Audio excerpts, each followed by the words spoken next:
You've heard about nukes, hypersonic missiles, cyberwarfare, but there's a weapon out there almost no one's talking about.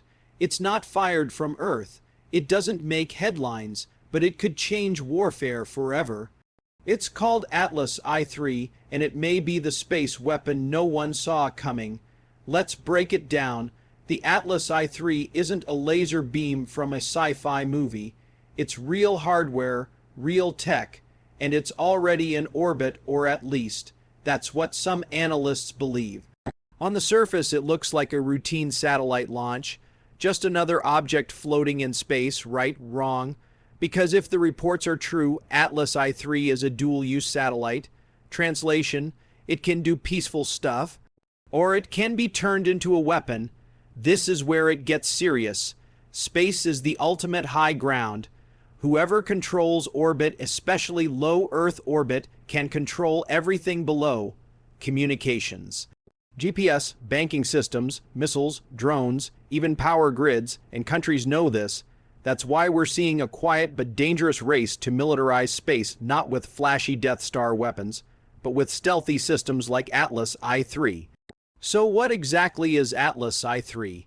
It's believed to be part of a broader space defense or offense strategy, built with the capability to maneuver in orbit, get close to other satellites, and possibly disable or destroy them. Think anti-satellite sat tech, but with finesse.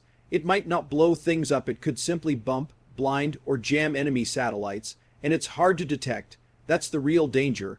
Imagine a satellite sneaking up on another at 17,000 miles per hour. It doesn't need to explode. It could use robotic arms to nudge, spin, or even grab its target. Or it could just park itself next to an enemy satellite, a constant threat hanging over it like a sword. It's like Cold War spy games, but in zero gravity. Now here's the kicker. Space law is murky. There's a treaty from the 1960s that says space should only be used for peaceful purposes. No weapons of mass destruction allowed. But guess what? There's a big gray area when it comes to anti-satellite tech. There's no rule that says you can't disable a satellite as long as you don't blow it up with a warhead. So countries including the U.S., China, and Russia are playing games in that gray zone. Testing space weapons, launching Inspector satellites, building orbital capabilities with classified purposes. Atlas I-3 fits right into that pattern. It's low key, it's quiet, but it could change everything.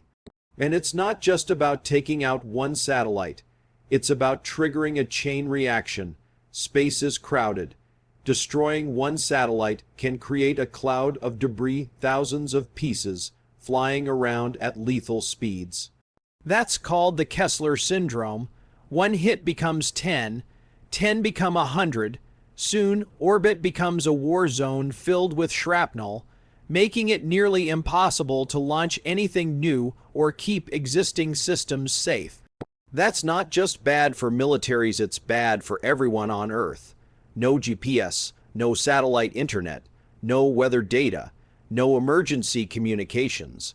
Think about how many things we rely on daily that depend on satellites. Now imagine all of it gone. This is why Atlas I-3 matters. It represents a shift from open warfare to silent, invisible, orbital chess. And most people have no idea it's happening. Now, some believe Atlas I-3 is part of a defensive strategy. That it's meant to protect national assets from enemy satellites or missile systems. And that might be true. But the same tech that can defend can also attack. And the line between the two is razor thin. That's what makes it so dangerous. Space is no longer just about exploration. It's a battlefield, quiet, cold, and unforgiving. And the countries racing to dominate it, they're not announcing their moves. They're not making speeches. They're launching silent killers like Atlas I-3 and pretending it's all just research. But here's the wildest part. You won't hear about Atlas I-3 on the news. It's not flashy.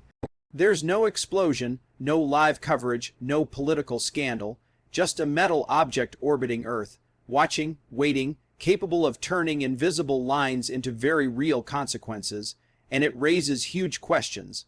Should we be militarizing space at all? Who sets the rules?